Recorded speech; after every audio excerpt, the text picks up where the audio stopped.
ہم کریں گے ہر مظلوم کی حمایت۔ بسم اللہ الرحمن الرحیم۔ السلام علیکم، میں ہوں حرین فاطمہ اور آپ دیکھ رہے ہیں حمایتی نیوز HD چینل۔ نظر ڈالتے ہیں آج کی اہم خبروں پر۔ Pakistan steel mill employees graduate alliance کا حکومت سے مطالبہ، report Iftikhar Noori. Karachi Pakistan steel mill employees graduate alliance نے ایک پریس ریلیز میں حکومت پاکستان سے مطالبہ کیا کہ پاکستان اسٹیل مل کے ملازمین، بقایا جات اور ریٹائرڈ افراد کو 2020 سے 2025 تک کے عرصے کی واجب الادا رقم فوری ادا کی جائے۔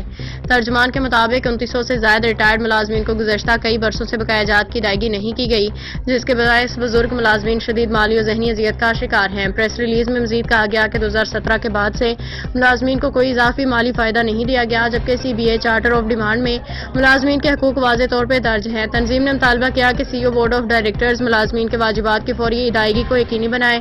آخر میں ترجمان نے کہا کہ اگر حکومت نے 2025 تک تمام بقایا جات ادا نہ کیے تو گریجویٹ الائنس اپنے قانونی اور جمہوری حقوق کے لیے ہر ممکن اقدام اٹھائے گا۔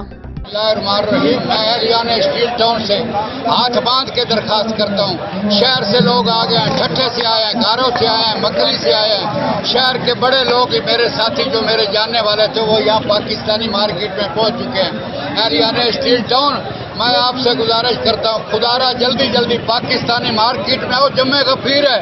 اللہ تعالیٰ کا کروڑ بار شکر ہے، کبھی میں نے سوچا بھی نہیں تھا کہ اتنا آدم یہاں پاکستانی مارکیٹ میں اکٹھا ہو جائے گا۔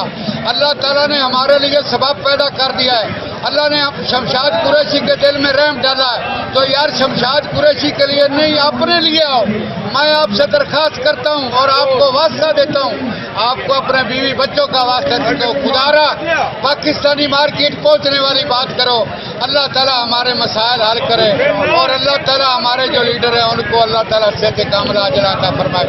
اب تک کے لیے اتنا ہی۔ مزید خبروں اور اپڈیٹ سے باخبر رہنے کے لیے دیکھتے رہیں حمایتی نیوز